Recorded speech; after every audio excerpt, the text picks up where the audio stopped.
박근혜 대통령이 아프리카 3개국과 프랑스 순방 일정을 마치고 오늘 귀국했습니다. 순방 평가와 더불어서 귀국 후에 국회와의 협치를 어떤 형식으로 도모할지 진단해 보겠습니다. 이진곤 경희대 개공교수, 김만흠 한국정치아카데미 원장과 함께 자세한 얘기 나눠보겠습니다. 어서 오십시오. 예, 안녕하세요. 네, 안녕하세요. 자, 박 대통령이 북한과 우호적인 아프리카 국가 또 유엔 안보리 이사국인 프랑스 상대로 이 북핵 공조에 대해서 상당한 성과를 거둔 것으로 이렇게 평가를 받고 있고, 청와대는 또 경제적 성과 또한 상당히 컸다 이렇게 평가하고 있는데, 교수님 순방 성과 어떻게 보십니까?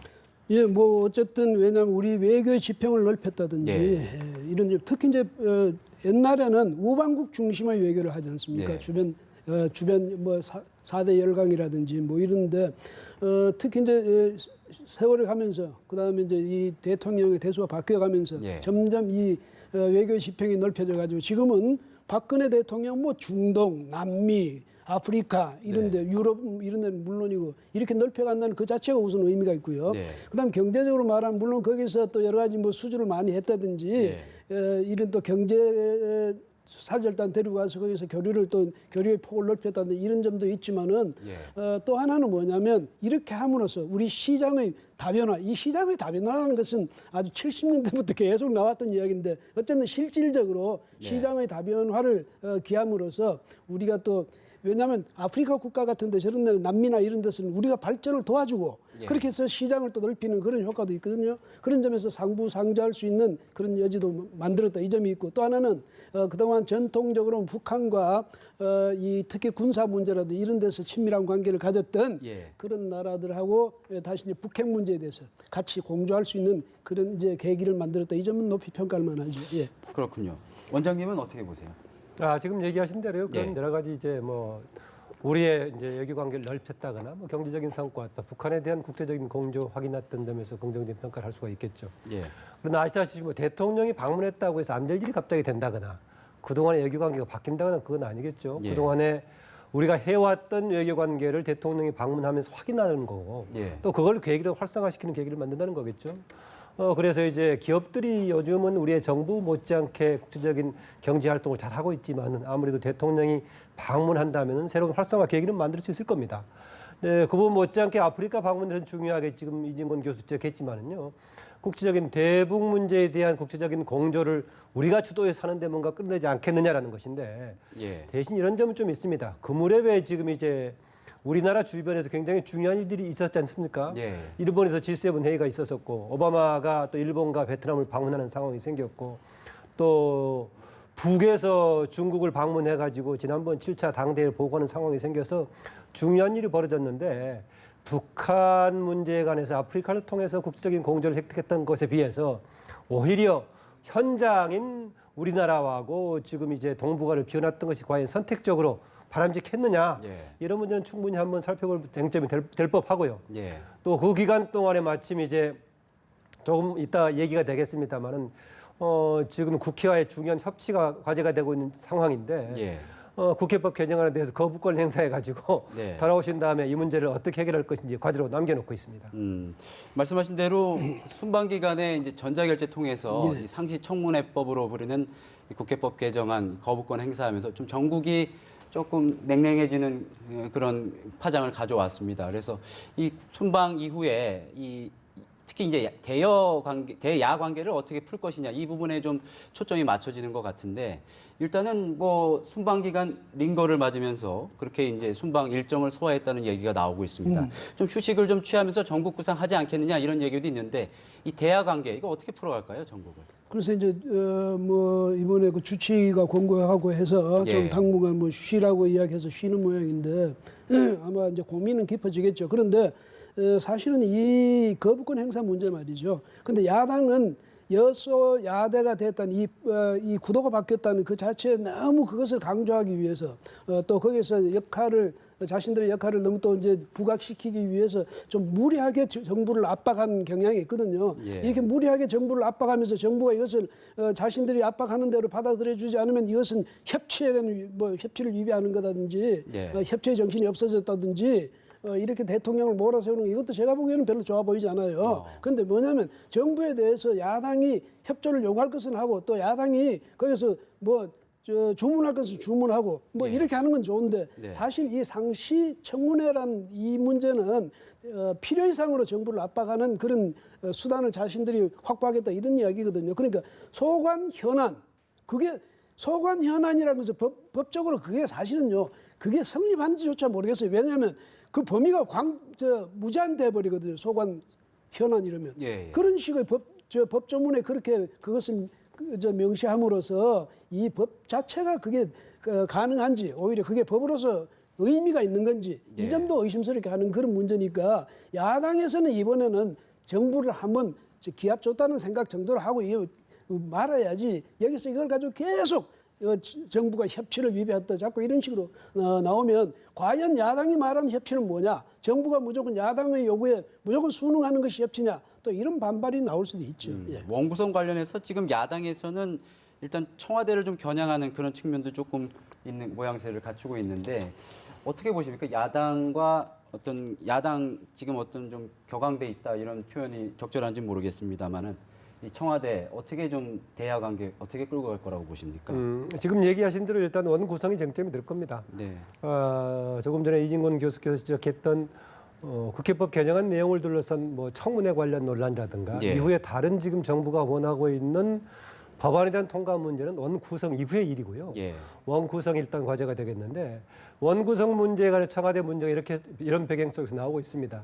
원 구성에서 겉으로는 지금 쟁점이 국회의장이 되고 있는 거 아니겠습니까? 저는 사실상 내용을 이제 국회의장 부분보다는 상임위원장단 배치 문제가 사실상 저는 쟁점이 될 거라고 보고 있는데요. 이게 이제 청와대 문제가 개입된 계획이 이렇습니다. 바로 총선 직후에 국회의장 구성에 있어서는 새누리당에서 대개 야당이 가는 쪽 또 여당이 가져갈 수밖에 없다. 여당, 새누리당이 국회의장을 차지한다고 했을 때 가능성이 가장 큰 8선을 차지하고 있는 원내 최다선이죠. 서청원 의원도 야당이 국회의장을 가져갈 수밖에 없다. 본인도 포기했다. 접었다. 이렇게까지 얘기한 상황이었었죠. 그런데 갑자기 이제 국회의장 문제를 강하게 밀고 나오니까 그 배경이 하나로서 청와대가 나오고 있는 거 아니냐라고 우상호 원내대표 등은 해석을 하고 있는 것이죠.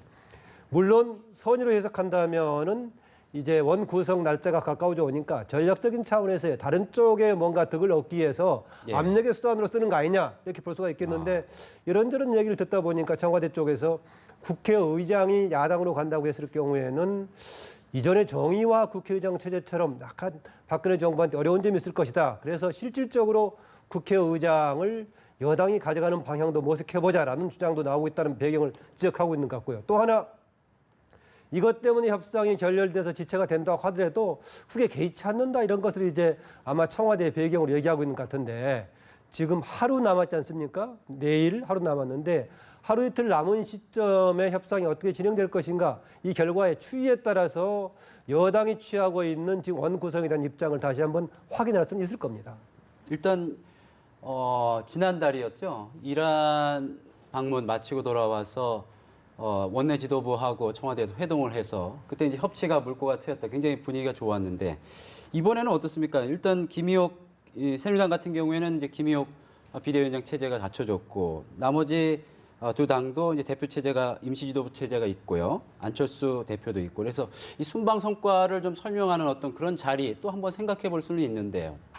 그때 이미 정례화를 약속을 했고 또 사실은 그때는 이제 새누리당이 갖춰지지 않았기 때문에 원내 대표단하고 만났는데 이번에 이제 어쨌든 비대위원장이 갖춰졌으니까 대통령도 좀 몸을 추스리고 나면 아마 그런 과정 가져야 되겠죠. 그래 가져가지고 충분히 외교적 성과도 설명해야 되겠지만은 각 정당에서 말하는 정치 현안에 대해서도 경청하는 모습을 보여줘야 될 겁니다.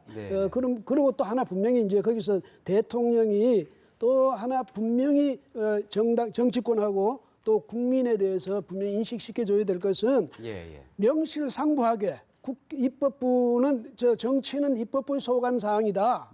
또 정당들의 소관 사항이다. 이것을 분명히 응명해 준다면 아마도 그 야당이라든지 정치권 또 국민 일각에서 갖는 그런 어떤 모함이라고 청와대의 의도라든지 여기에 대한 모함 이런 것이 거치지 않을까. 그다음에 그렇게 되면 야당도 청와대에 대한 그런 공세를 이제는 중단하고 여야 간에 말하자면 그런 협치의 구도로 갈 수 있지 않을까 이런 생각에서요. 설령 청와대가 앞으로 국회가 어떻게 구성되고 원구성이 어떻게 되고 이것 때문에 청와대가 어떤 정도의 부담을 지게 될 것인가 안 지게 될 것인가 이런 계산은 할 수 있지만은 그렇기 때문에 여기서 아까 김만우 원장 말씀하셨듯이 여기서 만약에 청와대가 어떤 영향력을 행사해 가지고 또다시 여당을 청와대 의중만 이렇게 거기만 신경 쓰고 청와대 눈치만 보는 이런 정당이 되어버리면 그렇게 될 때는 그 청와대나 정권 전체에 대해서 득이 되는 게 아니라 실이 되는 게 많다. 그러니까 이 차제 정치를 완전히 정치권에 넘겨줌으로써 오히려 그 정치를 활성화시키고 그렇게 되면 여당도 오히려 전에보다 더 자유롭게 역할을 할 수 있는 기회가 있을 거다. 이렇게 좀 구도를 스스로의 그 구도를 좀 바꿔줬으면 좋겠어요. 예. 정치권으로 가볼까요? 일단 새누리당은 일단 정진석 원내대표가 이제 취임 한 달을 맞아서 여러 가지 그 살아오면서 가장 힘든 한 달이었다 이런 얘기도 할 만큼 소회를 밝혔는데 일단 뭐 대선 국면에서 계파 갈등이 사라질 것이다. 자기가 뭐 낀박 이런 별명이 나쁘지 않다 이렇게 얘기를 했어요. 이 중도 역할 강조하고 나섰는데 앞으로 좀 어떻게 실현 가능할 수 있을지 이런 부분 어떻게 보십니까? 낀박이 나쁘지 않다라고 본인이 얘기했던 것은 친박도 비박도 아니고 공평하다 그런 입장에서 낀박이 괜찮다라고 했던 거 아니겠습니까? 네. 그런데 만약에 지금 새누리당이 현재 현상 유지 관리를 해야 되는 상황이라면은 낀박이 괜찮을 수도 있습니다. 네. 그런데 근본적인 지금 혁신을 요구하고 있는 시점에서 낀박이라는 것은 아무것도 변화를 도모하지 못한다는 얘기죠. 사실은 그래서 현재 새누리당 상황을 감안해 보면은 낀박 신세에 처해 있는 정진석 원내대표의 입장은 사실은 적절한 입장이 좀 아니라고 보입니다. 아까 이제 앵커께서 김희혁 비대위원장 체제를 말씀하셨는데요. 그 혁신 명목상으로 혁신 비대위원장이죠.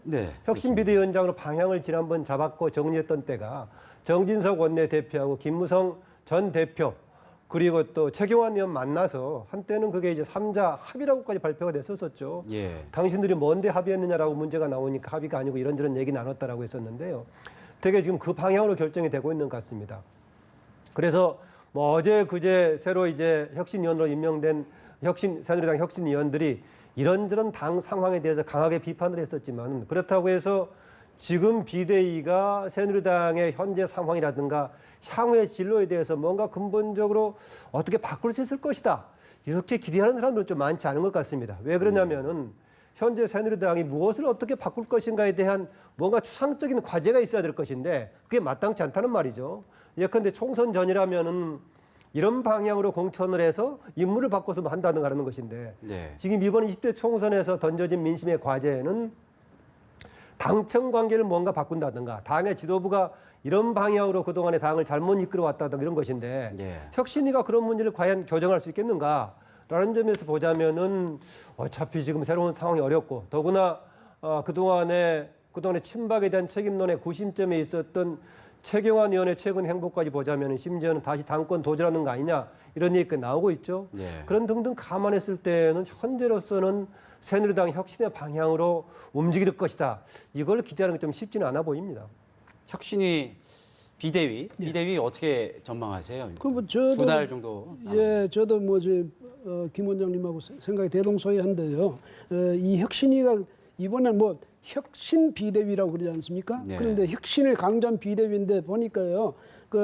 기간 한 2달 정도 여기서 무슨 혁신을 해서 이 당을 말하자면 재창당 수준으로 이걸 바꿔야 되는 혁신해야 되는데 그럴 시간도 부족하고 또 왜냐하면 옛날에 김종인 대표를 자꾸 생각하자면 그때는 공천권이라는 굉장히 강력한 힘을 갖고 있었기 때문에 밑에 사람들이 설령 마음에 안 들더라도 그 순응을 했지만은 이번에 김희옥 비대위원장 어떤 무기로 그 사람들을 장악할 수 있겠습니까? 그런 면에서 일단 그런 면에서 수단이 마땅치 않다. 그렇기 때문에 혁신보다는 또 시간적으로도 그러니까 이분들이 결국은 관리형으로 전당대회를 준비하는 정도 여기서 그치지 않을까 이런 이제 전망이 많습니다. 그런데 그럼에도 불구하고 꼭 반드시 해내야 될 것은 뭐냐면 이 총선 패배에 대한 이 책임을 규명을 해야 됩니다. 그다음에 그래서 누가 왜 이런 참패를 가져왔느냐 누가 책임을 져야 될 것인가. 이 점은 분명히 함으로써 이것이 바로 혁신의 원동력이 되도록 해야 될 것이고요. 예. 그다음 또 하나는 이제 앞으로도 계속 이제 대선도 남았고 또 이제까지 국민들도 저 참패 그 원인에 대해서도 여러 가지 이제 말이 많으니까 이 앞으로 공직 후보 추천의 이 과정, 이 룰을 어떻게 만들 것이냐. 예, 이 점에 대해서도 분명히 해야 되고 또 하나 분명히 해야 될 것이 뭐냐면 개파를 뭐 청산한다고 그러는데 개파 청산을 어떻게 할 것인지 그럼 이 개파 현실적으로 있을 수밖에 없는 그런 개파를 어떻게 청산하면 그 청산 이후에 그러면 그 당의 모습은 어떤 것이 될 것인지 여기도 분명히 대답을 해줘야 되거든요. 그거 없이 입으로만 청산한다 이래놓고 자신들이 손 털고 나가면 또 개파끼리 전당대회를 열고 또 거기서 또 개파 편향적인 어떤 만약에 후보가 당선되고 당대표로 이러면 또 마찬가지로 도로 돌아가 버리는 거죠. 그래서 그 점에서 보면 과욕을 부리지 말되 반드시 해결해야 될 문제는 반드시 몇 개를 타겟을 몇 개를 한정해서 그것만은 반드시 해낸다. 이런 각오를 가져야 될 것 같습니다. 그렇군요. 일단 또 가장 그 큰 뇌관으로 꼽히는 것이 무소속 의원들의 이제 복당 문제가 또 걸려 있는데 이게 이제 당에서 조금 여러 가지 의견이 분분한 것 같습니다. 이게 좀 뇌관이 될 수 있다 이런 얘기 나오고 있는데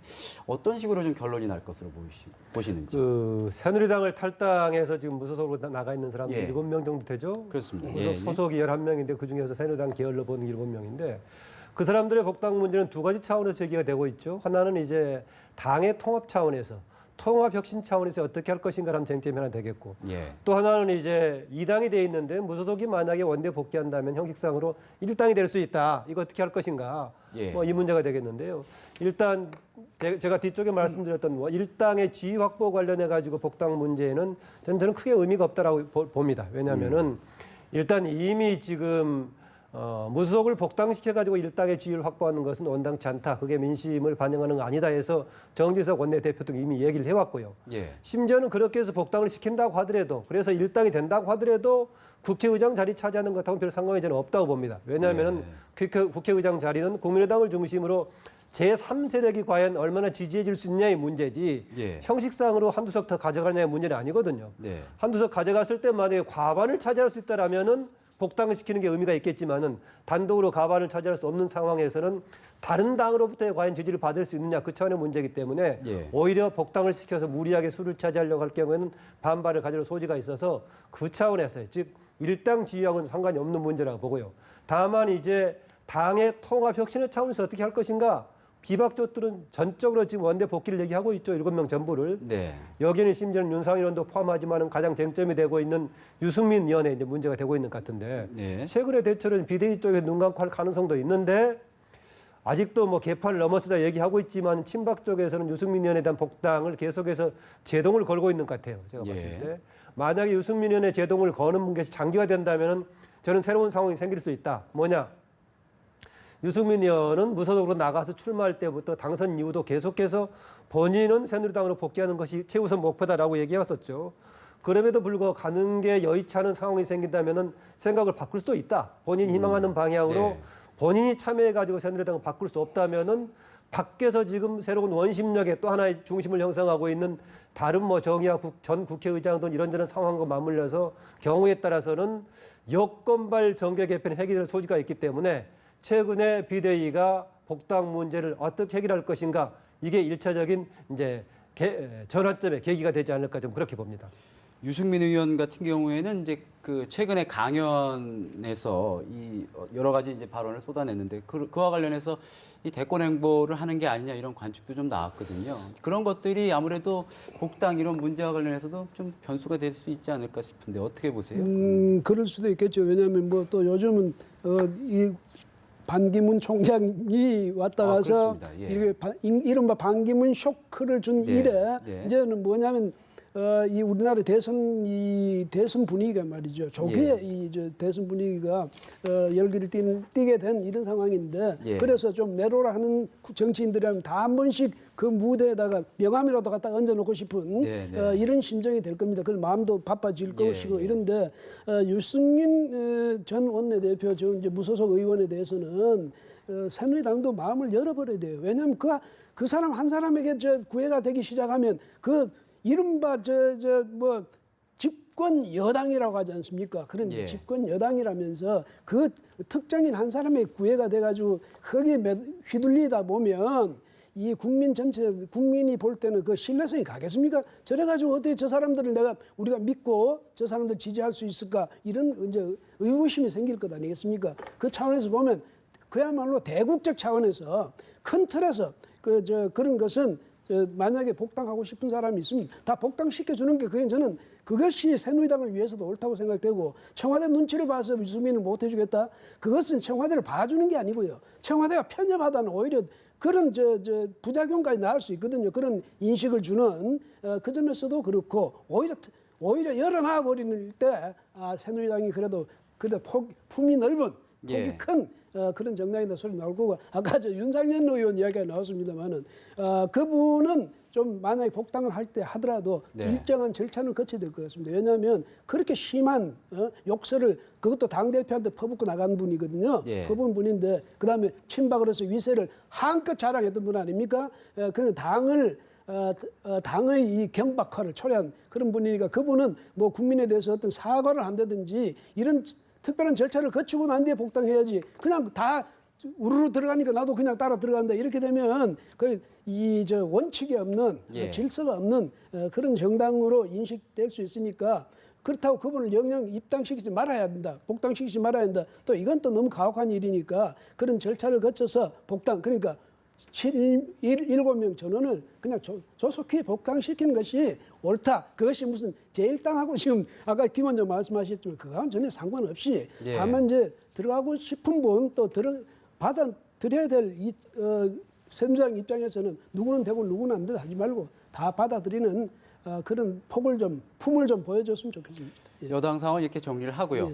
국회 상황으로 넘어가면은 지금 계속해서 이 원구성 협상이 지지부진하고 사실상 이제 원내 수석끼리 협상이 되지 않는 것으로 그렇게 지금 알려져 있습니다. 사실상 중단이 된 상태인데 이 여당에서는 두 야당의 어떤 그런 공조를 좀 야합 이런 쪽으로 좀 규정을 하고 공세를 펴고 있고 또 야당에서는 일단 협상 테이블로 나와서 협상을 하자 이렇게 얘기를 하고 있는데 조금 어려운 국면인 것 같아요. 이제 당장 7일 날 임시국회가 소집이 되고 본회의가 열려서 의장단을 선출해야 되는데 또 이것이 어렵지 않느냐 이런 얘기가 나와요. 지금 오늘도 오후까지 물밑에서는 뭐 협상이 진행 중인지는 모르겠습니다. 공식적으로 회동 이런 것들이 지금 이루어지지 않고 있고 이제 내일 하루 남았는데 현충일 어떻게 보십니까? 그렇죠. 지금 오늘 밤하고 내일 현충일 하루 동안 이제 결론이 나야 화요일 날인 7일 날 이제 예정대로 정해진 이제 기한 내에 할 수가 있게 되겠는데 조금 가능성이 약한 쪽으로 흐르고 있어요. 저는 20대 이번에 국회의 경우에는 예전하고 다르게 정상적인 일정에 따라 할 수 있느냐라고 물어보면은 할 수 있을 것이다라고 답해줬거든요. 계속해서 예전은 또 말은 그렇게 했지만은 못할 거다라고 하면 의무감을 들어가지니까 할 수 있을 거다라고 얘기해줬었는데 가능성이 약해지는데요. 저는 이 부분에 관해서는 지금 이제 특히 국회의장 관련 문제에서는 결국은 현역 국회의원들이 다수의 지지를 받는 사람이 되는 것이 원칙이라는 것을 일찍이 여야 원내 지도부가 확인해 줬으면 좋겠다라는 것입니다. 여당에서는 여당이 가져가는 게 맞다. 야당에서는 제1당이 가져가는 게 맞다라고 얘기하고 있는데 여당이든 제1당이든 간에요. 결국은 누가 됐느냐. 국회의원들이 다수가 지지하는 사람이 됐거든요. 다만 여당이라는 것이 명분을 가졌을 경우에 하는 것이고 일당이라는 것이 명분을 가졌을 때 하는 것입니다. 그래서 저는 국회의장의 경우에는 원칙에 따라서 정 안 됐을 경우에는 의원들이 투표해서 하는 것이다. 과거에도 보면은요, 15대 후반기에 당시에 이제 박준규 의장이 됐을 때 경우에는 당시 자민련 소속으로 3당 소속의 국회의장이 됐지 않습니까?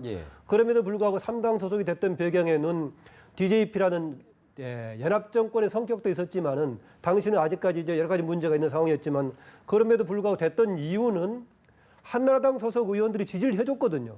그렇기 때문에 가능했었는데 만약에 저는 이번의 경우도 서청원 의원이 친박의 이미지가 약하고 만약에 여야당을 포괄하는 이미지를 가지고 있었다면은 새누리당 소속으로서도 소속이지만은 현재 유일한 8선 최다선 의원이기 때문에 넘어서서 가능했을 것이다. 그런데 지금 친박 이미지가 너무 강한 상황이어서 그걸 넘어서기는 어렵고 그 점에서는 총선 민심을 반영하는 상황에서 자유투표 방식으로 간다고 했을 경우에는 현실적으로는 새누리당 쪽, 더불어민주당 소속의 그 의원이 의장이 될 가능성이 크지 않습니까? 예. 그래서 구체적으로는 이제 결국은 상임위원장당은 어떻게 배분할 것인가 이 문제인데 이 문제에 관해서는 저는 대폭 좀 야당이 양보해서 기존의 관행 스타일로서 우선 중요 상임위원장이라고 하는 3개 중에서를 2개 정도는 새누리당한테 우선 선택권을 준다면은 서로 협상에 물꼬를 틀 수 있지 않을까 이런 좀 제안도 해봅니다.